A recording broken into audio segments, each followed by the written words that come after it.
అందరికీ నమస్కారం. నేను మీ రైతు బిడ్డ స్వాతి బర్షెట్టి అగ్రికల్చర్. మేమైతే ఇంటికి బునాది తీస్తున్నాం కదా, బునాది తీయడం అయితే అయిపోయిందన్నమాట. ఇక 2 రూములకైతే బునాది తీసినాం. ఇక మేమైతే పని వాళ్ళని పెట్టినాం. వాళ్ళైతే ఇక బెచ్చ నింపుతుర్రు. ఐషమ్మ సైలెంట్గా ఉండు, పిల్లలు కదా బాగా అల్లరి చేస్తుందన్నమాట. సైలెంట్గా ఉండు తల్లి. బెచ్చ అయితే వేస్తుర్రు. మా ఆయన వచ్చేసి బెచ్చ సరిపోతుందా సరిపోదా అని వాళ్ళనైతే అడుగుతున్నమాట. వాళ్ళు ఏం సరిపోతుందో ఏమో క్లారిటీగా చెప్పలేమని చెప్పిండు. నేను కూడా వాళ్ళకైతే కొద్దిసేపు హెల్ప్ చేసిన అన్నమాట. మనం పని చేస్తుంటేనే వాళ్ళకు హుషారు వస్తుంది. మొత్తం వాళ్ళ మీదనే డిపెండ్ అయితే వాళ్ళు చెయ్యరు, ఇంకా పైసలు ఎక్కువ అడుగుతారు. ఇక నేనైతే చాలాసేపు వాళ్ళకైతే హెల్ప్ చేసిన. సైలెంట్. పిల్లలు బాగా అల్లరి చేస్తారు. పండు వచ్చిండు కదా, ఇక పండు ఐషు బాగా అల్లరి చేస్తారు అన్నమాట. ఈ విధంగా అయితే బెచ్ అయితే నింపిర్రు. ఐషు సైలెంట్గా ఉండు. ఏందో ఫ్రెండ్స్, ఈ మధ్యతరగతి జీవితాలు ఒకటి అనుకుంటే ఇంకోటి అయిందన్నమాట. ఇంతలోకే అమ్మ వచ్చింది. ఇక మేమైతే ఒక 2 సిమెంట్ బస్తాలకైతే ఉష్క కలిపినాం అన్నమాట. ఉష్క జల్లెడ తిప్పుతున్నాం. ఇక మా అమ్మ తీసుకొచ్చి పోస్తా ఉంటే మేమైతే జల్లెడ తిప్పుతున్నాం. ఇదే ఫస్ట్ టైం.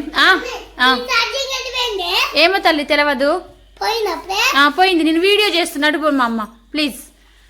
పిల్లలు అయితే బాగా అల్లరి చేస్తారు. ఇక పండు వచ్చిండు కదా, ఐషు చెప్పలేని ఆనందం ఐషుకు వాళ్ళన్న వస్తే. ఇక మా అమ్మ తీసుకొస్తా ఉంటే నేను మా ఆయన ఆ విధంగా అయితే ఉష్క జల్లెడబడుతున్నాం. ఫస్ట్ టైం మా ఆయన పని చేయడం, ఎప్పుడు చేయడు. ఇక ఒక 10 టెంకలకు దాకా జల్లెడ తిప్పిండు. ఇక తర్వాత ఏదో ఫంక్షన్ ఉండి ఫంక్షన్కి అయితే వెళ్ళిండు. మేమైతే ఈ మూలకు అంత ముందుకు 7 ఏళ్ల క్రిందట రాయి వేసినాం అన్నమాట. ఆ రాయి మొత్తం ఇప్పుడు గడ్డపారతోటి తోముకుంటూ రాయి అంతా తీసి పక్కకి వేస్తున్నాం. ఎందుకంటే ఇందాక చెప్పిన కదా బునాదికి సరిపోలేదని, ఇగో ఆ పక్క మిగిలింది. ఆ రాయి మొత్తం గెలిగించి ఇగో ఇందులోకి అయితే వేస్తున్నాం అన్నమాట. ఆడేసిన ట్రిప్పు రాయి అయిపోయింది. సైలెంట్గా ఉండు ఐషు. ఇక మొత్తం బెచ్ అయితే బునాది నిండా పరిచిర్రు. ఇక సన్న సన్న రాళ్ళు తీసుకొచ్చి వాటి మధ్యలో పోస్తుండు. ట్రిప్పు ఉష్కకు సగం ట్రిప్పు ఉష్కకు అయితే సిమెంట్ 3 బస్తాలు వేసి కలిపిరన్నమాట. ఎందుకంటే ఆ బునాదికి బెచ్చేసిరు కదా మంచిగా తొక్కడానికి. పైబెట్టి ఈ విధంగా నీళ్ళైతే కొట్టిర్రు, మాలైతే కలుపుకుంటారు. నేనైతే ఇక పండుగానికి అడిగిపోతున్నా పండుగాని తీసుకురావడానికి. ఏంటి ఐషు ఒకటే వదులుతావు?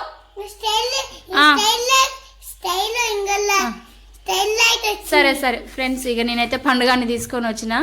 నేను వచ్చేసరికి ఇగో పని మొత్తం కంప్లీట్ అయిపోయిందన్నమాట. ఈ విధంగా చేసిర్రు, మంచిగా బునాదిలో మాలేసి పెట్టిర్రు. ఈ రోజుతోటి పని అయితే కంప్లీట్ అయిపోయింది. Thanks for watching.